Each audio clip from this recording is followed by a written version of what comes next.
ሰላም ጤና ይስጥልኝ። እንደምን ከርማችኋል ወገኖች? እኔ በጣም ደህና ነኝ። ሰሞኑን እንግዲህ አየሩን ይዞት የነበረው ወሬ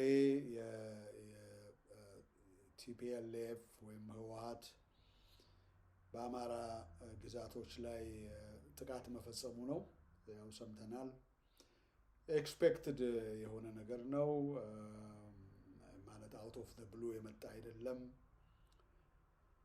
የትግራይ ህዝብ የነወልቃይትንና ሌሎችንም የአማራ ርስቶች ጉዳይ እንደ ህልውናው ነው የሚቆጥረው። የህልውናችን ጉዳይ ነው ብለዋል። ማነው? ታደሰ ወረደ ነው የሚባለው ጀነራል ነው። አም ናት ሹር። አይ ቲንክ የጊዜያዊ ትግራይ መንግስት እንትን ፕሬዚዳንት ወይም አስተዳዳሪ ነገር ሳይሆን አይቀርም። እና ያ ጠለምት ላይ ከፍተኛ የሆነ ጥቃት ፈጽመዋል የትግራይ ጎጠኞች። እንግዲህ ወልቃይትም ያው በዚሁ በነካጃቸው እንደሚዘምቱበት የታወቀ ነው። እና የሚገርመው ነገር ይሄ የሆነው የአማራ ፋኖ ብሔራዊ ንቅናቄ አፋብን በተመሰረተ በሁለተኛ ነው በሶስተኛ ቀን ነው። እና በጣም የሚገርም ነው። ይሄንን የአማራ ፋኖን ወደ አንድነት ማምጣት ብቻ ሳይሆን ወደ አንድነት የመጣውን ደግሞ አካል በዘመነ ካሴ ሊደርሺፕ ስር የመሆኑ ጉዳይ በጣም ወሳኝነት ነበረው። ስለዚህ ነው የቆዩት። they worked hard on it እና ያው እንደፈለጉት ዘመነ ካሴ በሊደርሺፕ ቦታ ሲቀመጥ ፋኖን ያዙት ማለት ነው። ከዛ በኋላ ከፋኖ ስጋት የለም። ወዲያውኑ ጊዜም አላጠፉም፣ ጥቃት መፈጸም ጀመሩ ማለት ነው በነ ጠለምት ላይ። እና ባለፈው ሳምንት አንድ ነገር ከሚዲያ ፊት ያላወቅኩትን ነገር ማወቅ የቻልኩት አንድ ነገር ምንድን ነው? የዚህ የአፋብን ግሩፕ ሲቋቋም ኦፍኮርስ እነ ሻለቃ ዳዊት ወልደ ጊዮርጊስ፣ ህወሓቶች፣ ትግሬው፣ ኢትዮጵያውያኒስቱ በሙሉ ከዛ ተጠቃሚ እንደሚሆን እና ለአንድነቱም ደግሞ ድጋፍ ሲሰጡ እንደነበረ ባለፈው ቪዲዮ ላይ ጠቅሼዋለሁ። ሌላ ትልቁን ፓርት ግን አላወቅኩትም ነበር። የአማራ ዓለም አቀፍ ትብብር ለአንድ ዓመት የዛሬ አንድ ዓመት ሆኖታል ከተቋቋመ። ይሄም ትብብር በገዱ አንዳርጋቸው መሪነት ያለ ነው እና የአማራ ዓለም አቀፍ ትብብር ፋኖን ወደ አንድ የማምጣት እና ለአማራው እንዲታገል አይደለም ነው።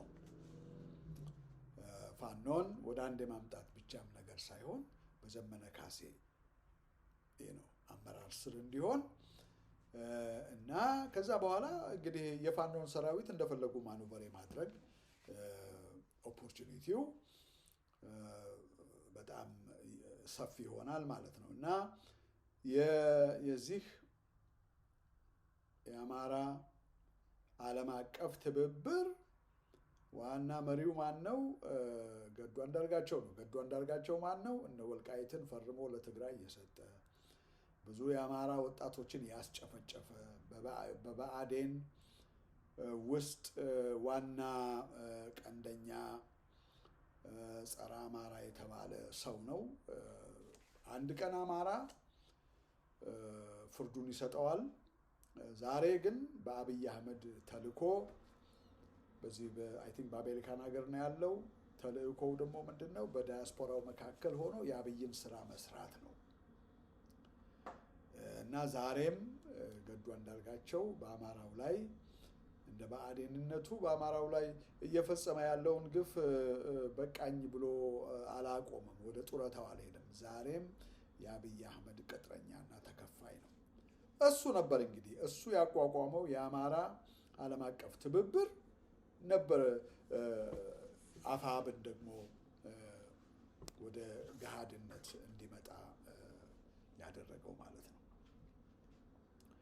እና ያ እንግዲህ ኦል ደ ሞር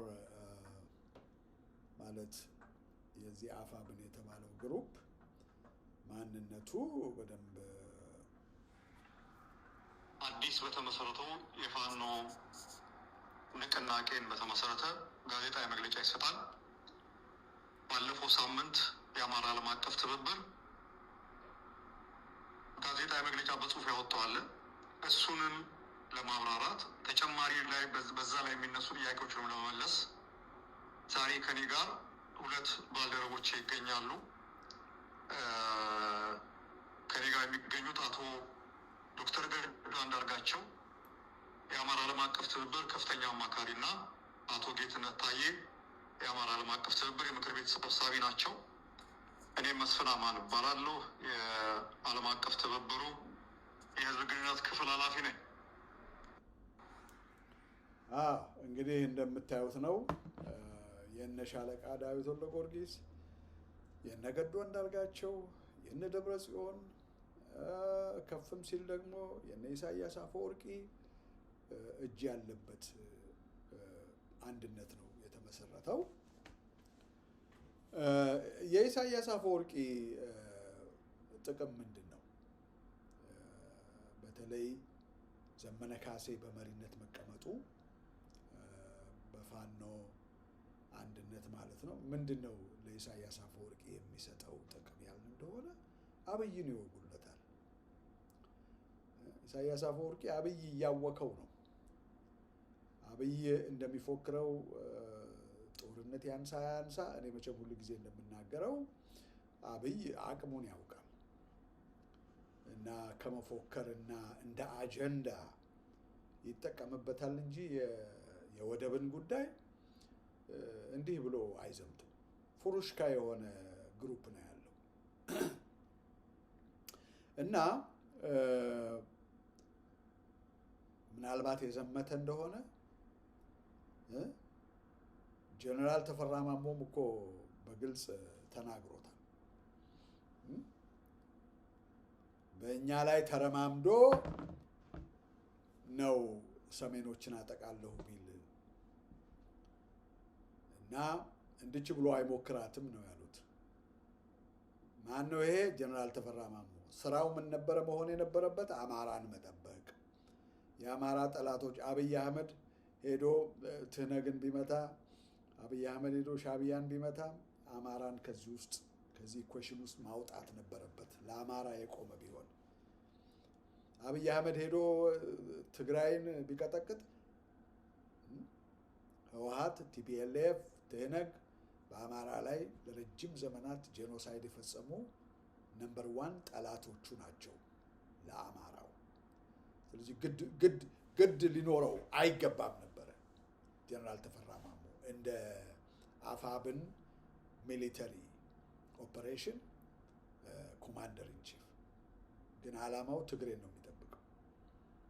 በዘሩም ጀነራል ተፈራ ማሞ ትግሬነት እንዳለበት ነው የምናውቀው። ኢሳያስ አፈወርቂ ከአፋብን የሚጠቀመው በምን መንገድ ነው? የሻዕቢያን ጦር ሳያንቀሳቅስ ፋኖን ይልከዋል አብይን እንዲወጉለት። አሁን ዘመነንና በስሩ ያሉትን ያው ፋኖን ያታለሉበት መንገድ ትግሬዎቹ በጣም ስማርት ናቸው። ሻዕቢያ ምንድን ነው ያሉት? ይሄ እነ ወልቃይትንና ሌሎችንም ኮንቴስትድ ሪጅንስ ለእኛ ስጡን፣ እናንተ በአማራው ክልል ውስጥ ምንም በሌላው ምንም አንገዳደራችሁም፣ የአማራውን ክልል አስተዳድሩ። ይሄ የጸምዶ እንትን ነው አግሪመንት እንትንን ነው የምነግራችሁ። ስምምነቱ በዛ ዙሪያ ነው እና እናንተ ብቻ ወልቃይትን ስጡንና ከዛ በኋላ ትልቁን ይሄ የ4 ኪሎውን ስልጣን እንድትይዙ ደግሞ አብረን እንዋጋለን ነው ያሉት ዘመነንና ይሄን ፋኖን። ነገር ግን የትግራይ ወይም ደግሞ ቲፒኤልኤፍ የትግራዩ ክፍል አንድ ጊዜ እነ ወልቃይትን ሌሎችንም እነ ሁመራን ከጎንደር ቃፍታ፣ ሁመራ፣ ወልቃይት፣ ጠገዴ፣ ጸለምት ከወሎ ከዚህ በፊት ይዘውት የነበሩ ራያና ዘቦ፣ አፍላና አላማጣ እንደ መሆኔ እነኚህን ቦታዎች ለ27 ዓመት ይዘው ሲቀጥቅጠው ህዝቡን መከራ እያበሉ ሪሶርሱን እየዘረፉ የኖሩባቸው የአማራ ርስቶች ናቸው እና ዛሬም ታደሰ ወረደ እንደተናገረው የህልውናችን በቃ የመኖራችን ትርጉም በዚህ ዙሪያ ነው። በቃ እነኚህን ማግኘት ወይም ሞት ብለው ተነስተዋል። ስለዚህ እንግዲህ ዘመነ ካሴ ስለ አማራው ጉዳይ ይቆረቁረዋል ምናምን ወይም ደግሞ በስሩ ያሉት ፋኖዎች አማራውን ዲፌንድ እንዲያደርጉ ትእዛዝ ይሰጣል ምናምን ብለህ አታስብ። ከበፊትም ጀምሮ ከትግሬው ጋር ነው የሚሰራው እና አሁን ምንድነው ያሉት? ማግባቢያ ነው። ዘመነ ካሴ የትግራይ ጦር ከፋኖ ጋር ሆኖ አብይ አህመድን እስከ 4 ኪሎ እንደማይወጋ ያውቃል። ዘመነ ያውቃል። እና ግን ይሄ የስምምነቱ አርቲክል ለኛ እነ ወልቃይትን ስጡንና እኛ ደግሞ ከእናንተ ጋር ሆነን የ4 ኪሎ የአብይ አህመድን ስልጣን እስከዛ ድረስ ሄደን ያንን ስልጣን እንድትይዙ እንረዳችኋለን ብለው ይህንን ቃል ያስገቡበት ሌላውን አማራ ለማረጋጋት ነው። It's just an excuse እንጂ ዘመነ ራሱ ያውቃል። ይሄ የጽምዶ ጥምረት ዋና ዓላማው ምንድነው? የአማራን ህዝብ በማደንዘዝ እነ ጠለምትና እነ ወልቃይትን ለትግሬ ከሰጡ በኋላ አስፈላጊ ከሆነ ደግሞ የሻዕቢያንም ደግሞ ኢሳያስ አፈወርቂን በመርዳት አብይን በመውጋት ነው። ምክንያቱም እነ ዘመነ ካሴ ናው ሌትስ ጎ ባክ እናስታውስ እና አስረስና እነ ዘመነ ካሴ ምንድን ነው የሚፈልጉት? የሪጅም ቼንጅ ነው አይደለም። ብዙ ጊዜ በተደጋጋሚ ተናግረዋል። በክልሉ የሽግግር መንግስት ይቋቋምልን ነው ያሉት። በቃ በአማራው ክልል ላይ መንገስ ነው የሚፈልጉት እንጂ አብይ አህመድን ካለበት ስልጣን የማውረድ ነገር የለም። ኦፍ ኮርስ ዘመነ ካሴ ሲምል ሲገዘት ማርያምን ሲል ሲቀጥፍ ታዩታላችሁ። ዘመነ ካሴን የትም ነው የምታዩት። የሰላማዊ ትግል ከሚሉት ጋርም ታዩታላችሁ። ከነ ልደቱ አያሌው ከነ ጃዋር ጋር የትም ነው የምታዩት። እና 4 ኪሎ ድረስ ማንም የትግሬ ጦር አይሄድም። ዋንስ ሴኪዩር ካደረጉ በኋላ እነ ወልቃይትን እነ ራያን ሌሎችም የአማራ ርስቶች በእጃቸው ካስገቡ በኋላ ከተደላደሉ በኋላ ነገ ተነገ ወዲያ ከዛ ወዲያ እያሉ በዛ ላይ ደግሞ ዘመነ ካሴም አይገፋቸውም። ከማን ሌትስ ጎ እንዝመት ወደ 4 ኪሎ አይገፋቸውም። he doesn't want that ሰበብ ነው ኤክስኪውዝ የዚህ የስምምነቱ ፋኖስ አማራስ ምን ያገኛል? ምንድነው የአማራው ደግሞ እንትኑ አማራው የሚያገኘው ከዚህ ቤኔፊቱ ምንድነው? ከዚህ አንድነት ምናምን ተብሎ እንዳይባል ነው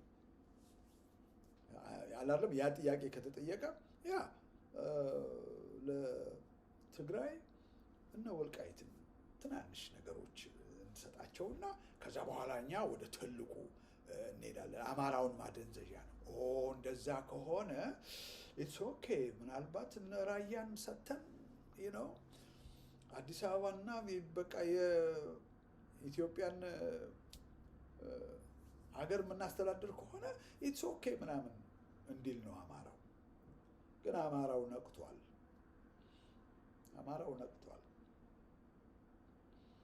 ማንም ትግሬ አፐታይት የለውም 4 ኪሎ ለመሄድ።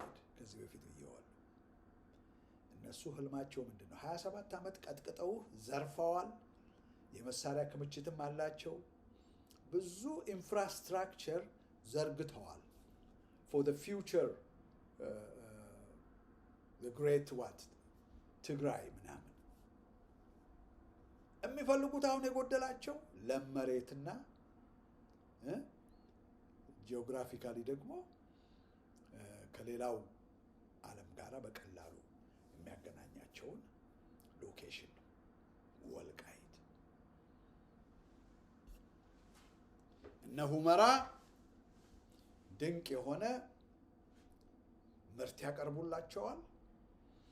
እነ ወልቃይት ምን ጠቅላላ እነ ራያ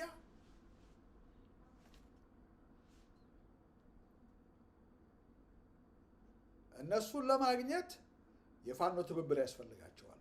እነሱን ለማግኘት የመከላከያ ትብብር ያስፈልጋቸዋል። መከላከያ ኦፍ ኮርስ አሁን ትላንት ነው ከትላንት ወዲያ ሰምታችኋል አይደለም? ስልታዊ ማፈግፈግ አድርጓል። ያ የለመደው ታክቲክ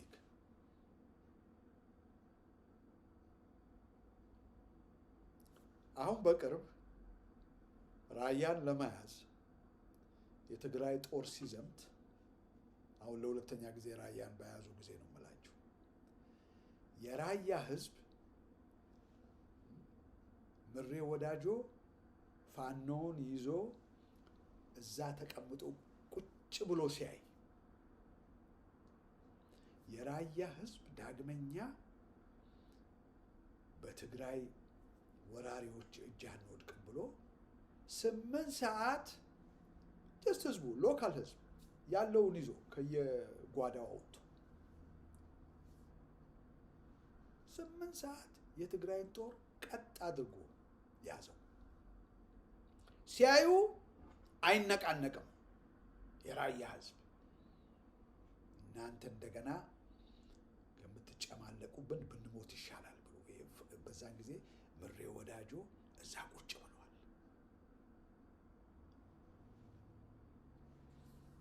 ስንት ፋኖ ሰራዊት በስሩ ያለውን ይዞ ቁጭ ብሏል።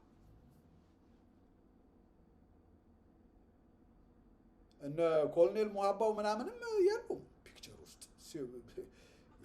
የሉም። ነገር ግን የራያ ህዝብ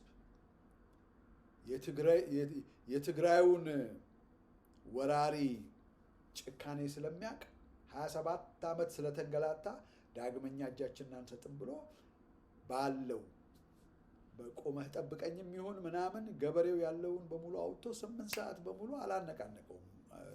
ሞደርን መሳሪያ የታጠቀውን የትግራይ ጦር በዛን ጊዜ መከላከያ መጣ። the usual ታክቲክ የዛሬ 2 ዓመት ነው የዛሬ 3 ዓመት ከምናምን የትግራይ ጦር የአማራን ህዝብ እየጨፈጨፈ እስከ ሸዋሮቢት የመጣበት የስልታዊ ማፈግፈግ የአማራ ልዩ ኃይል ቀጥ አድርጎ ሲይዘው የትግራዩን ጦር መከላከያ ይመጣና የአማራን ልዩ ኃይል ሂድ ይለዋል። ፋኖንም ዞር በሉ ይላቸዋል። እኔ አወል የትግራዩን ጦር እኔ መክተዋለሁ፣ የመንግስት ወታደር ነኝ እና ስለዚህ እናንተ ሂዱ እና ትግሬው አልፎ አይገባም ይላል። ገለል ያደርጋቸዋል። ገለል እንዳሉ ወዲያው የትግራዩን ጦር ያስገባዋል። ያፈገፍጋል። አያችሁ፣ ያፈገፍጋል። የአማራን ልዩ ኃይል የአማራን ሚሊሻ አትዋጉ ብሎ እኔ እዋጋላችኋለሁ ይልና የትግራዩን ጦር ያስገባል እስከ ሸዋሮቢት ድረስ። የአማራ ሴት ሬፕ የተደረገው የአማራው አገር የፈራረሰው በዛ መልክ ነበር እና አሁን ለሁለተኛ ጊዜ ራያን ለመያዝ ሲመጡ የራያ ህዝብ ጀግናው የራያ ህዝብ 8 ሰዓት ሙሉ ቀጥ አድርጓቸው ከዛ በኋላ ይሄ ነገር አልሆንም ልንሸነፍ ነው ሲል የትግራዩ ጦር መከላከያ መጣ። እንደለመደው እንደ ዛሬ 3 ዓመቱ መጣ። የራያን ህዝብ ቤት ግባ አለው። እኔ እዋጋለሁ፣ በቃ መንግስት ደርሶላችኋል። የራያ ህዝብ ያውቃል፣ ግን ምን ማድረግ ይችላል? የራያ ህዝብ ኖ እኛ እናንተን አናምንም በዚህ በእንትኑ እንቀጥላለን ብሎ ቢል የትግራዩ ጦርና መከላከያ አንድ ላይ ሆነው የራያን ህዝብ ይጨፈጭፉት ነበር። ይህ ሁሉ ሲሆን ምሬ ወዳጆ አፉን ከፍቶ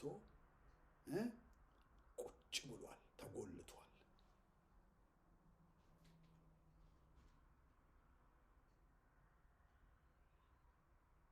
እና ከ8 ሰዓት ጦርነት በኋላ መከላከያ መጣ። የአማራን ህዝብ ወደ ቤት ግባ አለው። ወዲያውኑ ማፈግፈግ ጀመረ። እዋጋላችኋለሁ ብሎ የመጣው ቀጣፊ የአብይ አህመድ ግሩፕ እና በቀጥታ ሰተት ብለው ገቡ። ራያ አስተዳደሩ ምን ሁሉ በራሳቸው ህዝብ ቀያየሩ፣ መዋቅሩ በአጠቃላይ በቁጥጥር ስር። ከዛ በኋላ የራያን ህዝብ ይሄን ብላ፣ ይሄን አትብላ፣ ይሄንን ተናገር፣ ያንን አትናገር የማለት የፋሽስት እጃቸውን ዛሬ ድረስ እየተጫወቱበት ነው። ጠለምትም እንደዚሁ።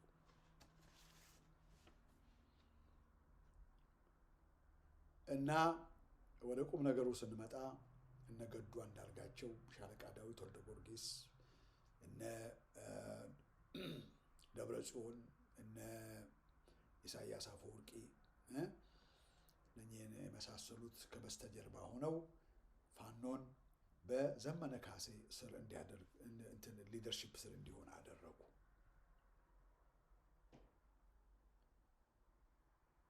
እና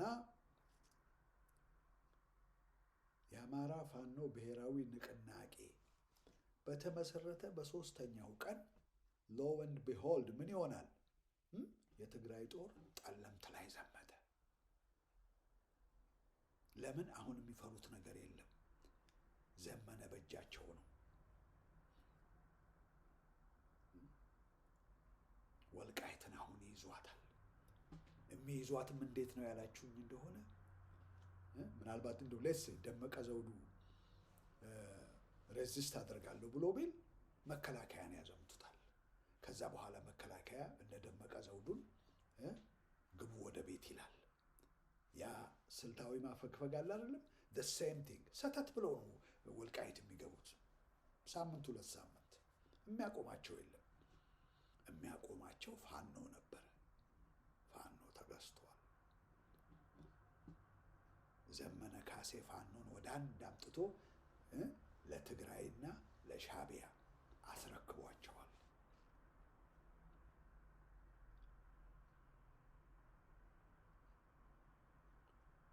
እና ይሄ ነው ንቅናቄው ተቋቋመ። በ2ኛውና በ3ኛው ቀን ቲፒኤልኤፍ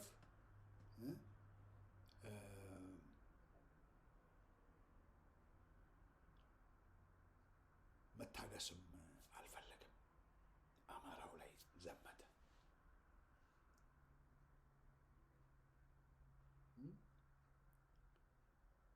ልክ ያልነው ነው። ማን ነው የሚጠቀመው?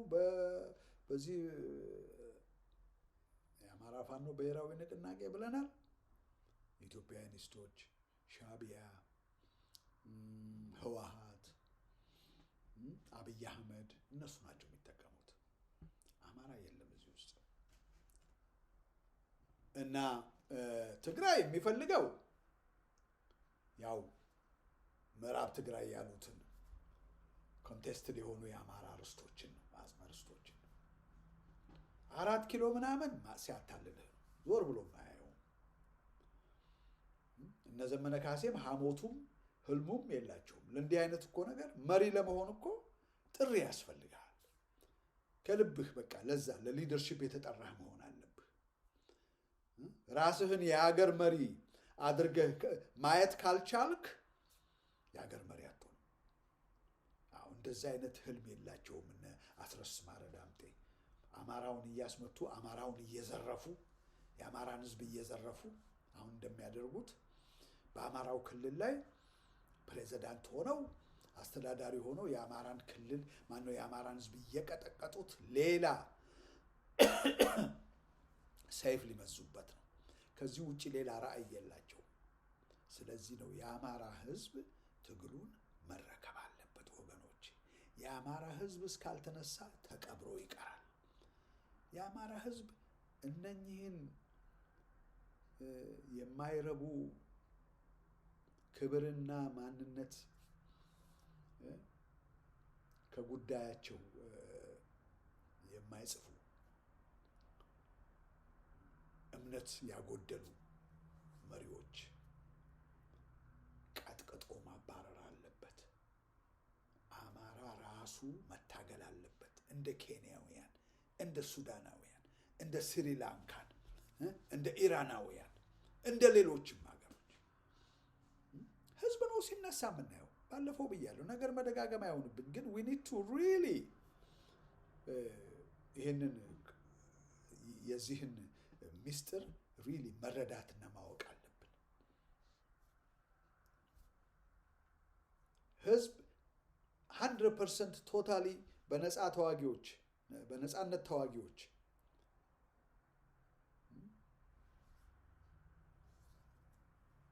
እንደ ፋኖ ባለ ተስፋቸውንና ህልማቸውን በዛ ላይ ብቻ ዘፍዝፈው የኤቭሪዴይ ላይፋቸውን ቢዝነስ አዝ ዩዥዋል እንምራ ቢሉ መጥፋታቸው ነው። ምክንያቱም በዛ ግሩፕ መርሲ እጅ ይወድቃል ህዝብ። ያ አደገኛ ነው። እነኚህን ግሩፖች በደንብ አድርጎ መቆጣጠርና አንደር ኮንትሮል ማድረግ አለበት ህዝብ። እንደፈለጉ መፈንጨት አይችሉም። ህዝብን ሲከዱ በስቅላት ይሞታሉ። የአንድ ህብረተሰብ ህልውና ጨዋታ ነው እንዴ? ጨዋታ ነው ወይ?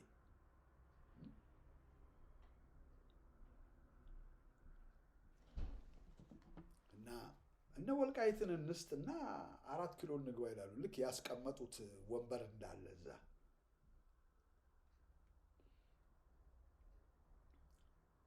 መዓዛ መሐመድ ሽግግር ፍትህ በጣም አምናለሁ። ይሄን ዋና ያነሳውበት ጥያቄ ለምን መሰለህ ክብሮ፣ አንዳንድ ጊዜ ካለንበት ግራውንድ ትንሽ ፈቀቅ ብሎ ማሰብ ተገቢ ነው።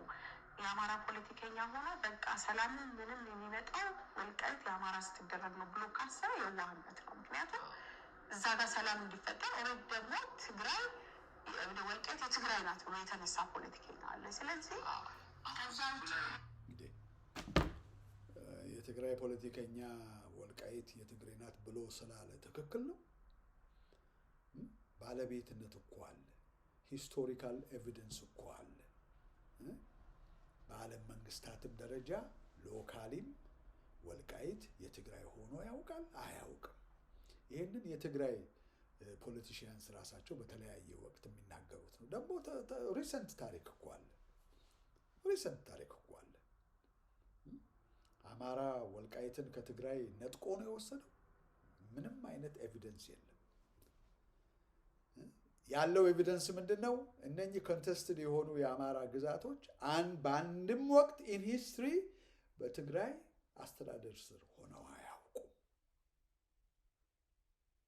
ያለው ኤቪደንስ ታንጅብል የሆነ ኤቪደንስ፣ ሶሊድ የሆነ ኤቪደንሱ ያ ነው። የውጭ ሀገር ጸሐፊዎች፣ ሂስቶሪካል ሬኮርድ ኪፐርስ በሙሉ ያላቸው ፋክት ይሄ ነው። እና ለመዓዛ መሐመድ እውነትና ሐሰት የሚል ነገር ያለ አይመስልም። አንዱ ተነስቶ ይሄ የኔ ነው ስላለ we have to take that into consideration ነው የምትለው። እንዲህ አይነት ክደት፣ ነውረኛነት፣ በቃ ነውረኛነት። ጥሩነቱ የአማራ ህዝብ ሰልጠን ያለ አይደለም ማለት ባህል ምናምን ይገዛዋል። የኛው ናቸው ይቅርታ እናድርግላቸው የሚል በቃ ይሄ አፒዝመንት ነገር በጣም በቃ ከሃይማኖትም የተነሳ ነው እንጂ አሁን እንደነዚህ ማንም እየተነሳ ህዝቡን በንግግርም ሆነ በአክሽን የሚክድ ከፍተኛ ወንጀለኛ ነው፣ ይቀጣል። በከፍተኛ ወንጀለኛነት ይቀጣል። ሆፕፉሊ አንድ ቀን መዓዛ መሐመድ የአማራን ህዝብ ከተቀመጠችበት ተነስታ በመዘላበዴ ይቅርታ ጠይቃለሁ ልትል ይገባታል እድሉን ካገኘች። እና ሰላም የሚመጣው ወልቃይት ለአማራ ሲሄድ ብቻ ነው ብለው የሚያስቡ አማራዎች የዋሆች ናቸው አለ። አማራ ወልቃይት ሲጀመር እኮ የአማራ ነው። ወደ አማራ መምጣት ወደ ከአማራ መሄድ የሚባል ነገር ምን አመጣው? መቀሌ የማን ነው? አማራ መቀሌን ሄዶ መቀሌ የኛ ናት ብሎ ቢል is that reasonable? does that make sense at all? እንደዛ ማለት ነው። ለምንድን ነው አማራ መቀሌን ሄዶ የኛ ነው የማይለው?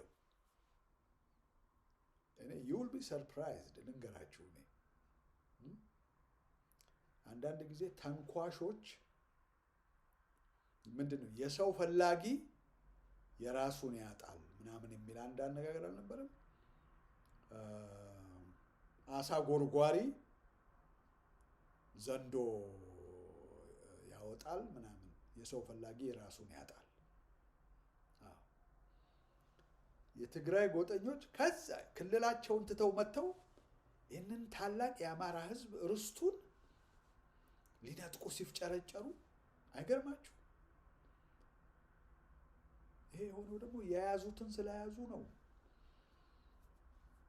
የአማራ ዋና ታጋይ ተብሎ ህዝቡም ተስፋ የጣለበትን ፋኖን ኪሳቸው ከተዋል በዘመነ በኩል። እንግዲህ የአማራው ህዝብ አይነቃነቅም። የአማራው ህዝብ ቢነቃነቅ ፋኖ ማነው ዘመነ ካሴ ነው ራሱ የሚዘምትበት። የአማራ ህዝብ ተነስቶ እንደ ህዝብ ትግራይ ላይ ቢዘምት መከላከያም ይነሳል፣ ፋኖም ዘመነ ካሴን እስካላስወገዱ ድረስ እና አስረስ ማረ ዳምጤን እስካላስወገዱ ድረስ ከሃዲነታቸውን እስካልነቁባቸው ድረስ ዘመነ ካሴ ፋኖን በአማራ ላይ እንዲዘምት ከማድረግ ወደ ኋላ አይልም።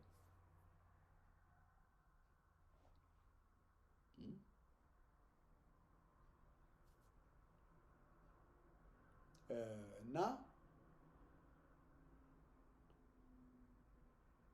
ምን ነበረ ለማለት የፈለኩት? አሳ ጎርጓሪ ዘንዶ ያወጣል የሰው ፈላጊ ራሱን ያጣል የሚለው ምን ለማለት ፈልጌ መሰላችሁ? አሁን ትግራዮች ከዛ ሰላማዊውን አማራ እየመጡ ይመቱታል። አቅማቸው እኮ እንደማይፈቅድ ያውቃሉ። አማራ እንደሚሰለቅጣቸው እኮ በአንድ ደቂቃ ውስጥ ያውቁታል እኮ። ግን እንዳልኩት የያዙትን ይዘዋል። ግን think of this scenario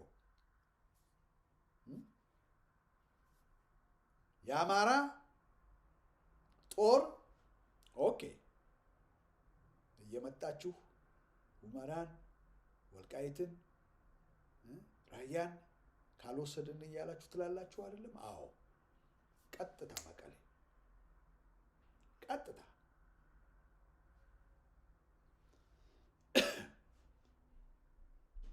እነሱ የሰው ፍለጋ አይደለም እዚህ የሚመጡት። አንተ መቀሌ ሂድ።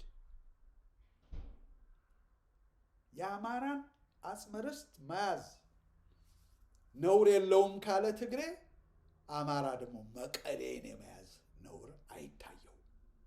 ይሄ ነው ትክክለኛ ማለት። እኔ እኮ ለምን አማራ ብቻ ተጠቂ እንደሚሆንና አፒዘር እንደሚሆን ሁል ጊዜ ለእኔ እንቆቅልሹ ያ ነው።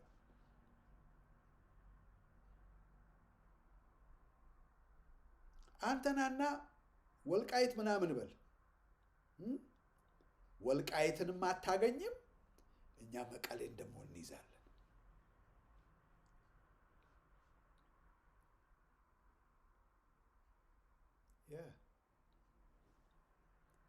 መቀሌን ይዘህ ሰላማዊውን ህዝብ አትንካ፣ አትጨቁን፣ ግን አስተዳዳሪው ሁን፣ ይቅመሰው። የትግራይ ፖለቲሽያንስ አልጠግባይ የትግራይ ፖለቲሽያንስ የሚያደርጉት ነገር ለህዝቡም እንደሚተርፍ ህዝቡንም እንደሚያዋርድ ህዝቡ ይወቅ። ዶንት ሚስትሪት የትግራይን ህዝብ ነው። ትምህርት ለመስጠት ብቻ ነው።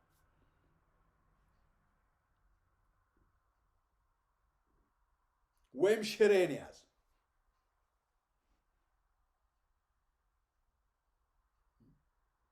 ጥሩ ትምህርት ስጠው።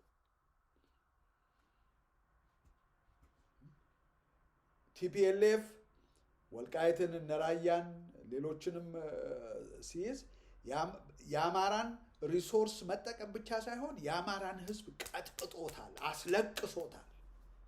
ጠላትነት እንዳለው እኮ ነው። ምክንያቱም በአንድ በኩል ስታስቡ ይሄ ምናልባት ወልቃይትን የሚፈልጉት ለሪሶርሱና ላለው ጂኦግራፊካል ሎኬሽን ምናምን ለመሳሰለው ነው፣ እነራያንም ምናምን እንጂ ከህዝቡ ምንም የላቸውም ብለህ እንዳትል።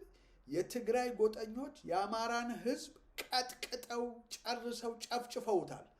እዛ በገዙበት ዘመን በአማርኛ እንዳትዘፍን ይሉት ነበር።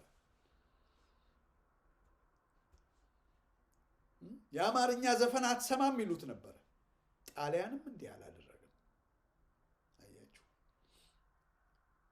ይሄ ጸያፍ፣ ይሄንን ጠላት ነው እና አስረስ ማረ ዳምጤ አቅፈው ደግፈው አሁንም መልሰው በአማራ ህዝብ ላይ ሊያነግሱት ቆርጠው የተነሱት። አንዳንድ ጊዜ የራሳቸውን መርዝ ትግታቸዋለህ እንዲያውቁት። how does it taste? how does the body reacts to it? መርዙን አቅምሳቸው መቀሌ ላይ ሽሬ ላይ ሄዳ ቁጭ።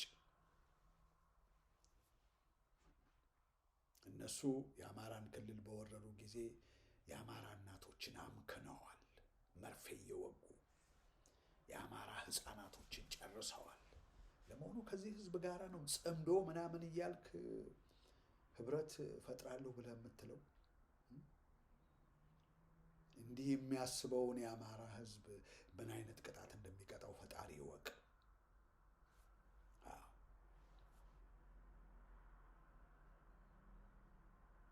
ስለዚህ ትግራዮች የሚፈልጉትን ያውቃሉ። ወደ 4 ኪሎ የመሄድ አፐታይቱ የላቸውም። 27 ዓመት ቀጥቅጠው ገዝተውሃል። ከአማራ የሚፈልጉትን ግጠዋል። ከዚህ በኋላ የሚፈልጉት የራሳቸውን አገር ፓራዳይስ የሆነች ሀገር መስርተው ለመኖር ነው። አማራን እዛ የተረፈውን ደግሞ ኦሮሞ መጥቶ ይወስዳል። ምን ችግር አለ? እና አሳየ ደርቤ የወልቃይት ጉዳይ አይደለም ብሎ ሲናገር ሰማሁት። ወደ ኢትዮጵያን እናይ። የትኛዋን ኢትዮጵያ ነው የምታወራው? የትኛዋን ኢትዮጵያ ነው? ሰው ባስቀመጣችሁበት ቦታ አይገኝም።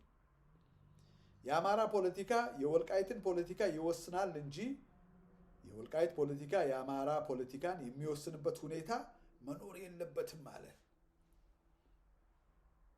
አሳየ ደርቤ። ከየት ያመጣው ፍልስፍና እንደሆነ አላውቅም። አማራነት ዛፍ ነው ካለ በኋላ ወልቃይት ደግሞ ቅርንጫፍ ናት አለ። ቅርንጫፍ ለዛፍ አያስፈልገውም፣ ትርፍ ነው። እንደ ትርፍ አንጀት ተቆርጦ ቢወድቅ ምንም ችግር የለውም የሚለው ግን በደንብ አድርጎ ጠለቅ ብሎ የቅርንጫፍን ጥቅም አልመረመረም ወንድማችን። ቅርንጫፎችና ቅጠሎች ለዛፉ ጤንነትና ሰርቫይቫል ትልቁን ምናምን የሚጫወቱ ናቸው። ቅርንጫፍንና ዛፍን ካስወገድክ በኋላ የሚቀረው ምንድን ነው መሰላችሁ? ዛፍ አይደለም፣ ግንድ ነው።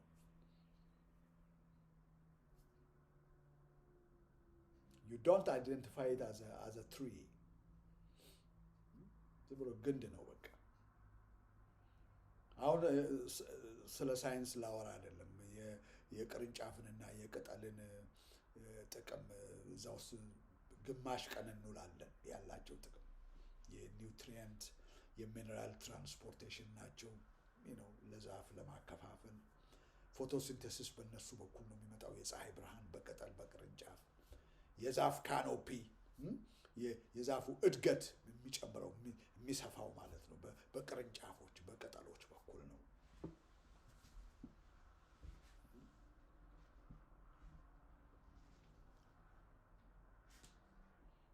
ሰፖርት ሲስተም ናቸው።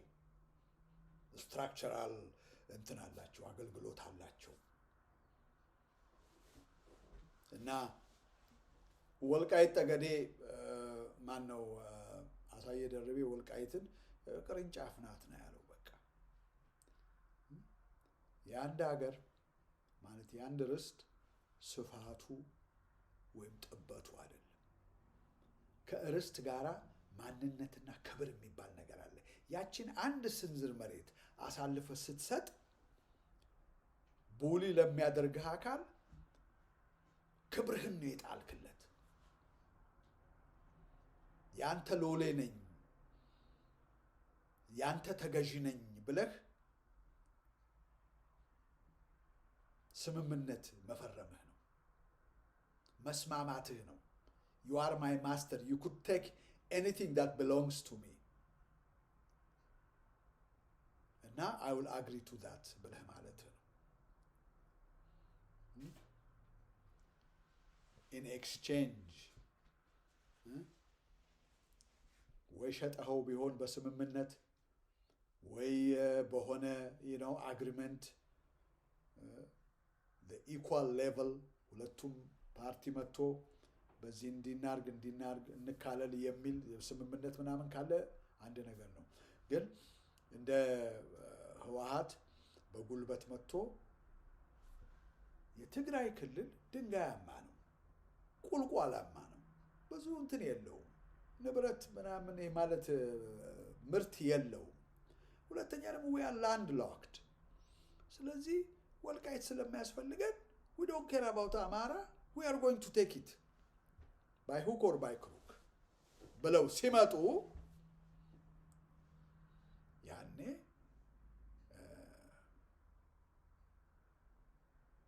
ድባቅ ትመታቸዋል። ያኔ በትጥቅ ትግል እንከባበር ትላቸዋል። ስለዚህ ይሄንን አያውቁም። ይሄንን ለማስተማር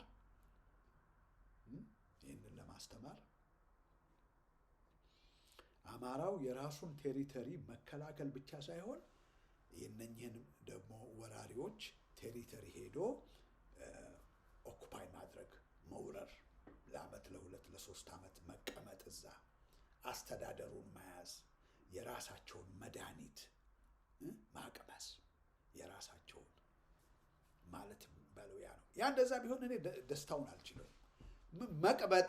መቅበጥ አልደግፍም። መቅበጥበጥ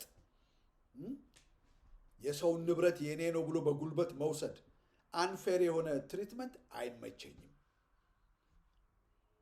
እና እንደዚህ አይነቱን ነገር አቦርት ስታደርግ አንድ ሰው መጥቶ ቤትህ ገብቼ ይሄንን ካልወሰድኩ በተቀር ምናምን ብሎ ሲያስቸግርህ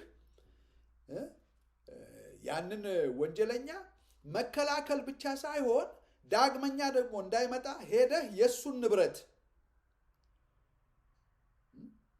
እሱ በማግለል ብቻ ሶሉሽን የለም። በማግለልና የራሱንም መድኃኒት በማቅመስ ዳግመኛ እንዳያስባት ትምህርት ይወስዳል።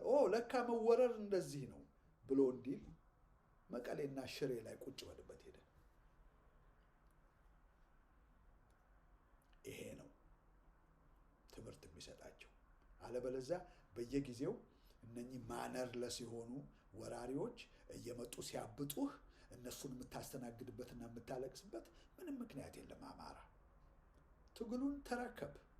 ፋኖ ምናምን የዚህ ዘመን ፋኖ የዶላር ፋኖ ነው። የዶላር በጣም በቃ ጦርነትን ወይም ደግሞ ለነፃነት ትግልን ከግል ጥቅም አንጻር ነው የሚያዩት እንጂ እንደ ሀገር ክብር፣ መብት፣ ነፃነት በዛ መልክ አያዩትም። what can I gain out of this ነው የሚሉት። ፐርሰናሊ እኔና ቤተሰቤ ከዚህ ለወደፊት ምንድን ነው የምናገኘው፣ ምንድን ነው የምናተርፈው ነው የሚሉት። ይህንን ረብጣ ከዚህም ከዛም ይሰበስቡና ከዛ በኋላ ለአንተ ይሞቱልሃል። አይሞቱልህም ወገኔ። ከዚህ ብር ዶላር ትልክለታለህ አይደለም? ያ ዶላር ኤቭሪ ዶላር ምን እንደሚያደርግ ልንገርህ። ሳይኮሎጂካሊ የተዋጊዎቹን ዓላማ እያሳታቸው they go further and further. The more dollar they make, the further they go away from their, mission. ገንዘብ ስለላክላቸው ስላንተ አይሞቱልህም። ገንዘብ ስትልክላቸው፣ ስታወፍራቸው፣ ስታደልባቸው እነሱ የሚታያቸው በየትኛው ቦታ ነው ማንሽኔን የምገነባው ነው የሚሉት። ዘመነ ካሴ የሚሞትልህ ይመስልሃል? በፍጹም። ስንቱን ዘርፈውታል። ከዳያስፖራ የሚላክላቸው ዶላር ወይም ከአረብ ሀገር የሚመጣላቸው መሰለህ እንዴ? ወይም ከሻዕቢያና ከትግሬ የሚከፈላቸው ዶላር ይመስላል? እነ ምሬ ወዳጆ እነ ዘመነ ካሴ ኖ፣ ህዝቡንም እየዘረፉ ነው። ከህዝቡ ከደሃው አማራ እየዘረፉ ነው። ለነኚህ ሰዎች ያለኝ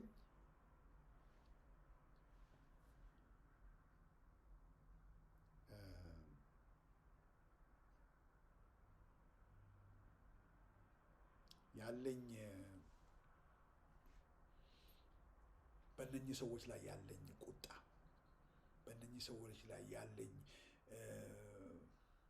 ኮንቴምፕት ይሄ ነው ልለው አልችልም።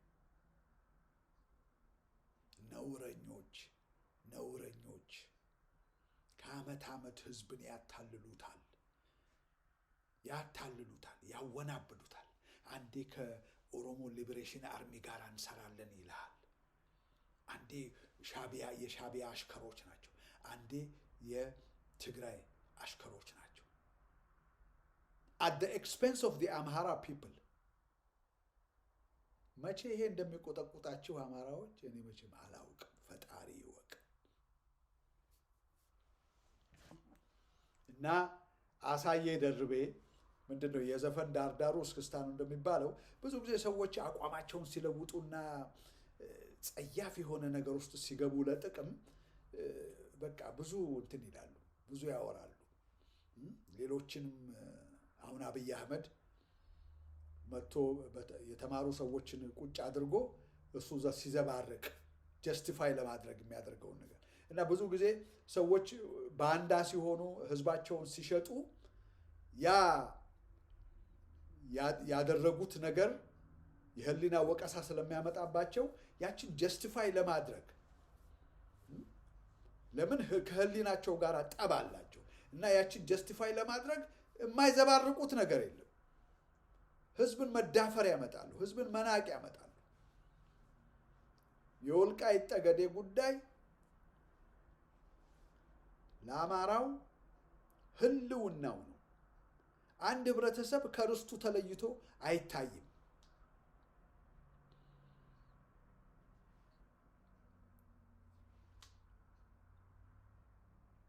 ህዝብ ርስት አንድ ናቸው። የወልቃይት ፖለቲክስ የሚባል ነገር የለም።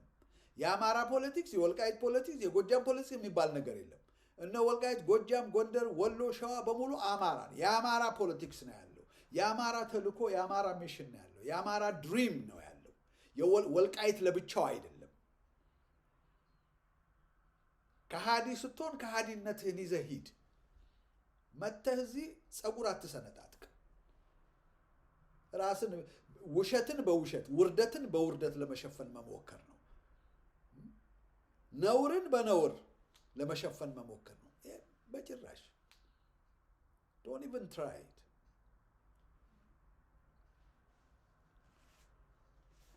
እና ወልቃይት ብረሳሽ ቀኜ ትርሳኝ ነው።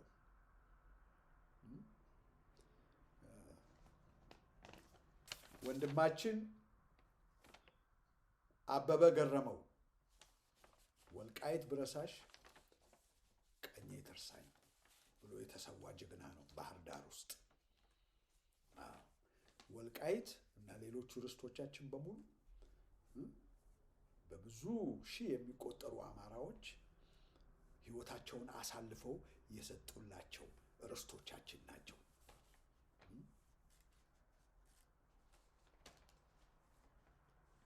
የወልቃይት ጉዳይ ነው የሚወስነው የአማራን ማንነት ሰርቫይቫል። ወልቃይት ወይም ሞት ነው፣ ርስት ወይም ሞት ነው። ዛሬ ይሄ የዓለም ጦርነት ወርልድ ዎር 1 2 ብንወስድ ለምን ይመስላል? አንዱ ቴሪቶሪን ኤክስፓንድ ላርግ ሲል፣ ሌላው ደግሞ ቴሪቶሪውን ሲከላከል ነው። የርስት ጉዳይ ነው ዓለምን የሚያፋጫት፣ የርስት ጉዳይ ነው። ሰው ከርስት በላይ ነው ይባላል። ያ ፖለቲካሊ ትክክለኛ የሆነ አነጋገር ነው። ነገር ግን ርስትም ከህዝቡ ያነሰ አይደለም። አንዱ ለሌላው ያስፈልገዋል። ዝንጀሮ መቀመጫዬን አይደለም ያለችው? ለአማራው ህዝብ ወልቃይት ያስፈልገዋል። እንዲህ ዝም ብለን አሳልፈን እንስጥ ምናምን እንደሚለው አይደለም። አሳየ ደርቤ። ስለዚህ የትግሬው አካባቢ ጎጠኛ ህዝብ ወደ ኋላ አይልም። እነኚህን እንትኖች አማራ ደግሞ በምንም አይነት መንገድ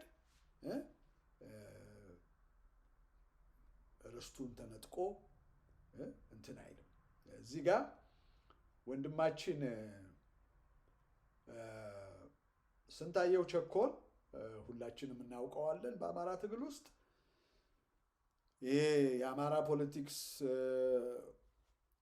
የወልቃይትን ፖለቲክስ ይወስናል እንጂ የወልቃይት ፖለቲክስ የአማራን ፖለቲክስ አይወስንም የሚለውን የአሳየ ደርቤ ንግግር አንስቶ ስንታየው ቸኮል ህዝብ ብቻ አይደለም ርስትም ማተር ያደርጋል፣ እንኳንስ መሬቱ አየሩ ጭምር በህግ መሰረት ማንም እንደፈለገ ፕሌኑን የጦር ፕሌንም ይሁን አዘርዋይዝ በፈለገበት ዝም ብሎ እንደፈለገ መርከቡንም በባህሩ ላይ አያዘፍቅም፣ ኤሮፕሌኑንም በአየር ላይ አያበርም ያለ ፈቃድ። እና ይህንን በማስመልከት ወንድማችን ስንታየው ቸኮል ያለውን ነው የሚናገረው። በፖለቲካ መነጽራችን አንድ ሰው የሰው ልጅ በተለይ የሚኖርበት መሬት ከሌለው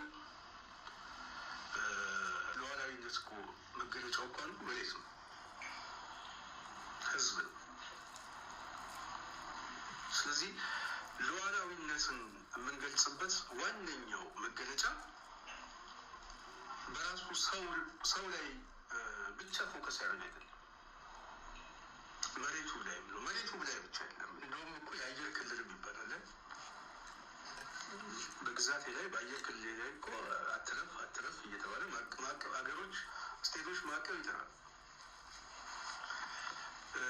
ስለዚህ የፖለቲካ እንግዲህ ሰማችሁት አይደለም? ወንድማችን ስንታየው ቸኮልን መሬቱ ብቻ ሳይሆን የአየር ክልልም የሚባል ነገር አለ እና ህልውና የአንድ ህብረተሰብ ህልውና ህዝቡ ብቻ ሳይሆን መሬቱም ጭምር ነው አለ።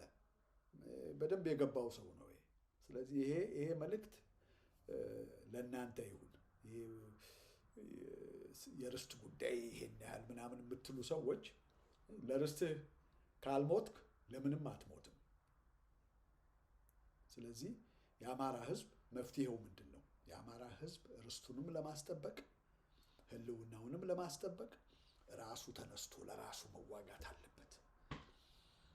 ፋኖ፣ ልዩ ኃይል፣ ሚሊሻ በሚባል የተወሰኑ ግሩፖች እዛ ላይ መተኛት አይቻልም። ወዲህ አይታመኑም። የድሮ ፋኖ የለም ዛሬ።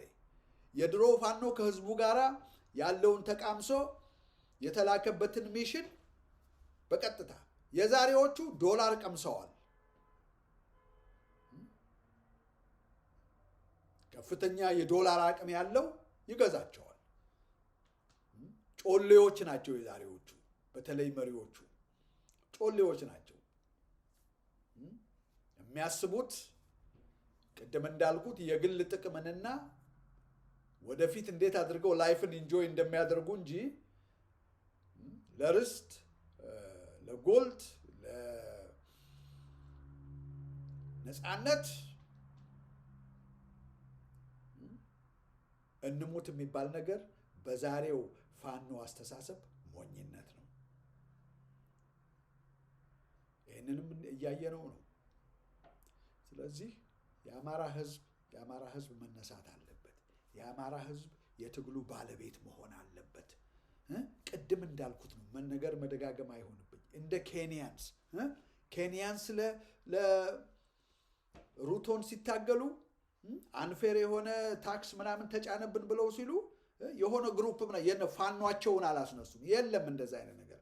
እርግጥ ነው ትዝ ይላችኋል፣ በታሪክ ስንመለከት ማኦ የሚባል የነፃነት ታጋይ ግሩፕ ነበር፣ በነ ጆሞ ኬንያታ ስር ነበረ።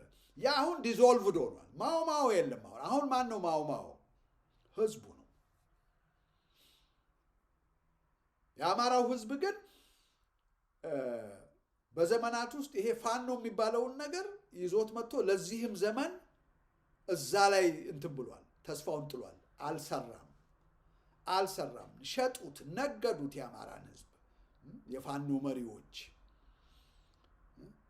ራሳቸውን በመስዋዕትነት ለማቅረብ ያለምንም ጥቅም የወጡ የሉም? አሉ። ነገር ግን ማዛ ያስደርሳቸዋል። ስታፈነግጥ ዘመነ ካሴን ወይም ምሬ ወዳጆን ወይም አስረስ ማረ ዳምጤን ቻለንጅ ለማድረግ ስትነሳ ኳ ያደርጉሃል። የወሮ በላ ጥርቅ ዛሬ ለይቶላቸዋል። ያው ትግሬ እየዘመተ ነው በአማራው ላይ። አፋብን የት ነው? ዊዶን ነው። አንድ መጣ ማነው ፋኖ ወደ አንድነት መጣ የሚሉ እንትኖች አሉ፣ ሚዲያዎች በብዛት አሉ። በቃ የአማራ እንባው ታበሰ ምናምን የሚሉ አሉ። ሌትስ ሲ። እኔ ባለፈው ቪዲዮ ላይ ቃል ገብቼላችኋለሁ። እኔ ተሳስቼ ይሄ አሁን ተመሰረተ የተባለው የፋኖ ንቅናቄ እንደው እርምጃ ቢወስድ እልፍ ቢል እንዲያውም ለምን እንትን አላደርገውም? ለምሳሌ ባህር ዳርን እነ አረጋ ከበደን ከባህር ዳር ጠቅላላ ሙልጭ አድርጎ ቢያወጣ እኔ እዚህ መጥቼ ያው ያለኝ ሚንስ ይቺው የዩቱብ ናት፣ በደንብ ይቅርታ ጠይቃለሁ። ትግሉን ከአማራ ክልል ማውጣት ሲጀምሩና ወደፊት መሄድ ሲጀምሩ እኔ መጥቼ ይቅርታ ጠይቃለሁ ወገኖች። ምንም ችግር የለው። ደግሞ ደስታውን አልችለውም።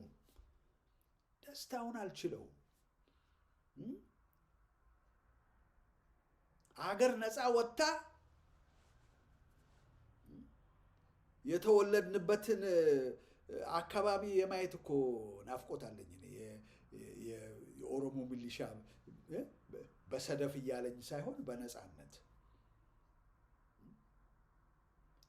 አገር ስትሆን ለማየት እኮ ትልቅ ጥማት አለኝ። እኔ ኢትዮጵያዊነትን እንደ ትልቅ እንደ ነቀርሳ የሚያዩ የኦሮሞና የትግሬ ፖለቲካል ኤሊትስ እነሱ ድራሻቸው ሲጠፋ ማለት ነው። ህዝቡ አይደለም። ኦፍኮርስ ህዝቡ ተጠቃሚ ነው። ኦሮሞ ሲነግስ የኦሮሞ ህዝብ ተጠቃሚ ነው። ሲስተማቲካሊ ይጠቀማል፣ የትግራይ ህዝብ እንደተጠቀመው። ነገር ግን ስቲል ቢሆንም ህዝቡን አካውንተብል አድርገን አንይዘውም። ለሚፈጸመው ግፍ ህዝቡን አንነካውም። እላይ የተቀመጡትን አስወግደን ፌር የሆነ ለሁሉም ብሔር የሚሆን አስተዳደር በአማራው መሪነት ማቋቋም ነው። አገሪቷን መምራት ነው። ኦፍኮርስ እንደዚህ አይነቱ ነገር እነ ገዱ አንዳርጋቸው እና ሻለቃ ዳዊት ወልደ ጊዮርጊስ በመሰረቱት በአፋብን የሚሆን አይደለም። አፋብን በአማራው ክልል ላይ የአማራን ህዝብ እየዘረፈ መኖር ነው የሚፈልገው። የአማራ ህዝብ ሲነሳ የአማራ ህዝብ ሲነሳ የአማራ ህዝብ ትግሉን ሲረከብ I don't know how we can